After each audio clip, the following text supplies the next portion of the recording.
Hey everyone, Internet Reading Sequel here. Today I want to talk about Antimatter Blues by Ashton. For those who don't know yet, this is the sequel to Mickey 7 that is about to be adapted by Bong Joon-ho and Robert Pattinson to the movie Mickey 17. I've gone through the book if you're interested in knowing more about that book. It's actually quite good, maybe one of the most well-written sci-fi story in recent years, along with books like Project Hail Mary by Andy Weir, the writer of The Martian, which most of you are watching this most likely know it from the movie by the same title. If you haven't watched it, let me know in the comment why, I'm curious to know. Getting back to Mickey 7, while the book is good, the story ended in quite a conclusive way, and our main character has managed to get out of his Expendables contract, which makes his eternal cycle of pain and death ends by the end of that book. So I am quite confused on why there was a sequel named Antimatter Blues, like it's some kind of Tatami Time Machine Blues or something. The story starts not long after the end of the first book, 2 years after Mickey stopped the war with the Creeper. It's summer now and the planet has grown much warmer compared to the time they first landed on it. All is well, but Mickey claimed that he's seen himself in the corridor of the base.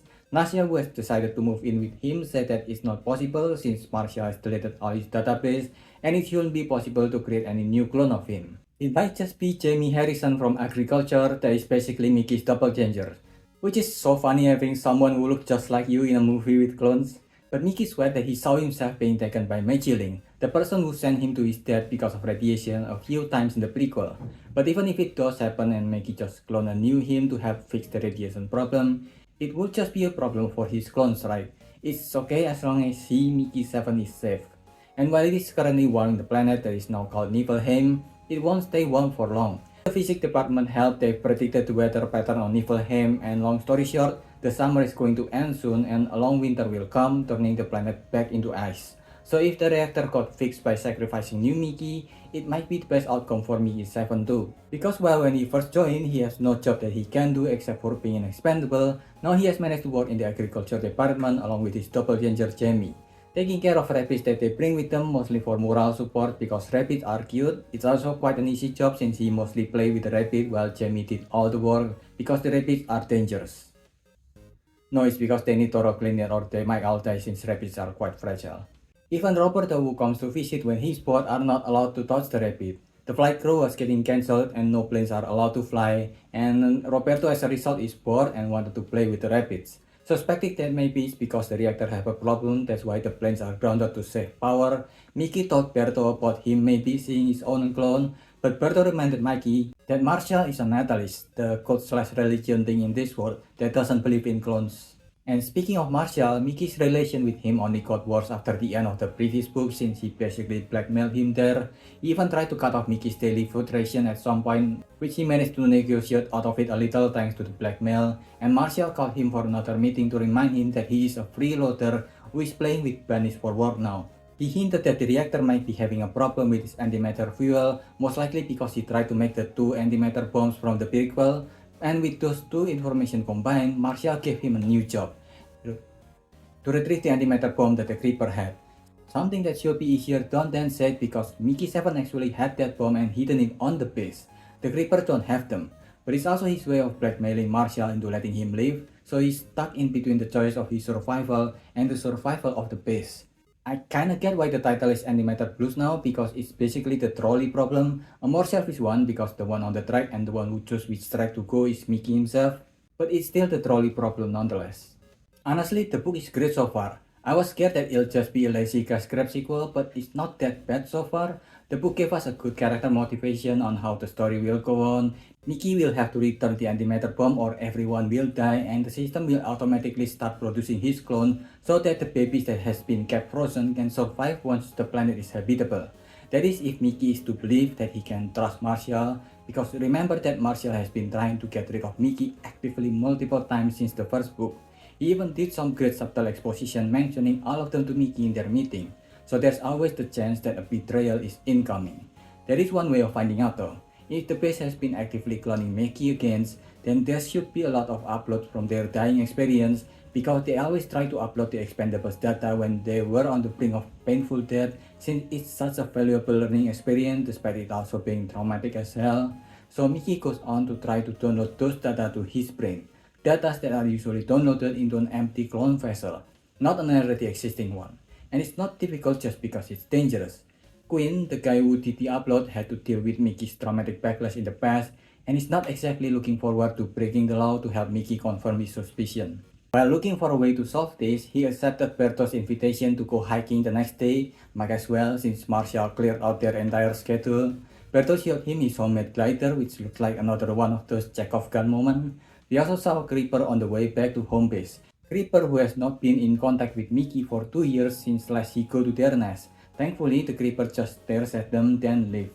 He focused back on trying to download his own memories from the lab, so he needs to find a way to get Quinn's fingerprint, which is easy because everyone ate at the same food court, so he just needs to lurk there, which is also easy since he had no work to do now.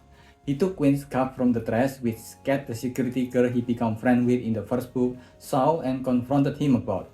But it's too weird to get involved, so she let him go. Then with Nasia's help, they managed to print Quinn's thumb. They went after midnight to try to download the data, and of course the 3D printer thumb doesn't work because why would it? But activating the machine alerted Quinn that someone is trying to use the machine, so he came in to check and they finally had a conversation. Quinn explained that Marshall have cloned him 2 more times by now, but there is no data to download because they didn't download anything from the clones.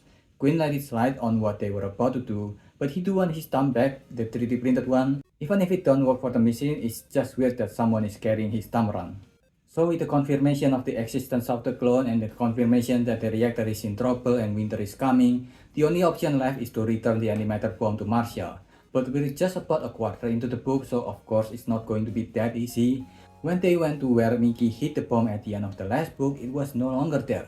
They decided to let Berto in on the secret after 2 years of hiding it from him, which he didn't take gently at first. But the first priority is to find out the missing bomb. Someone must have took it for some reason or maybe even something, because if a person took it, surely they will hand it back to Marshall. Maybe the Creeper who helped get the bomb to the hiding spot in the first place decided to take it back, so they decided to follow Marshall's first suggestion and go to the Creeper nest for a negotiation.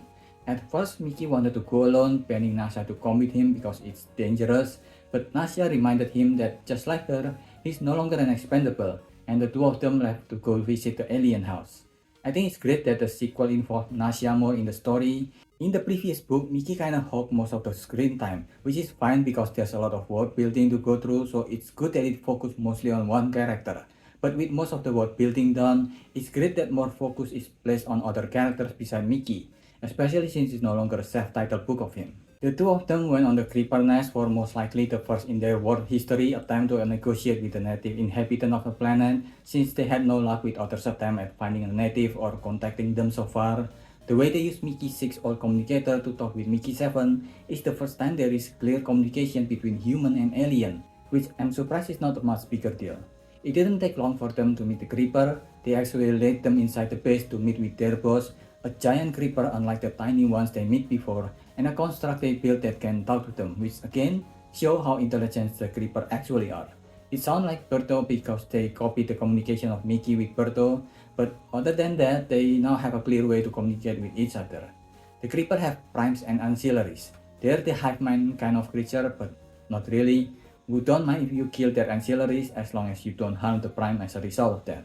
They didn't know that the people they killed back at the first book was all primes, not ancillaries, and they were horrified that they've committed murder.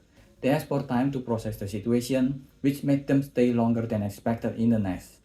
But they do manage to form an alliance at least. There's just one more problem. They don't have the bomb. They gave them to a more hostile alien group to the south. And after a lot of negotiation, one of the creeper, the one that can speak, will follow them to help find the other aliens, adding one more member to their party. They went back to the base first to get more equipment and recruit more members, which includes Jamie, Cat, and Berto, who bring his glider. That thing will definitely be used later. They pick up the speaker, and once everyone introduced themselves to the alien, they went on a long journey south. It didn't take too long for the glider to have a chance to be used because they got swarmed by bugs, and Mickey decided to send Berto flying, so at least if anything bad happens, he can go back and update Marshall about the situation. But thankfully, Berto quickly returned when they got swarmed by the bugs and bombs out the spider, rescuing them.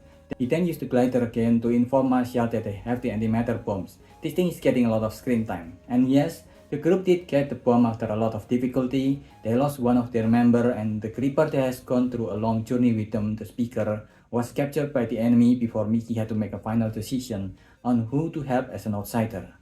I actually really like Antimatter Blues even more than Mickey 7. The way the story handles the creeper that was once a threat to humanity into a native that were way more powerless than the invading human is so well done here.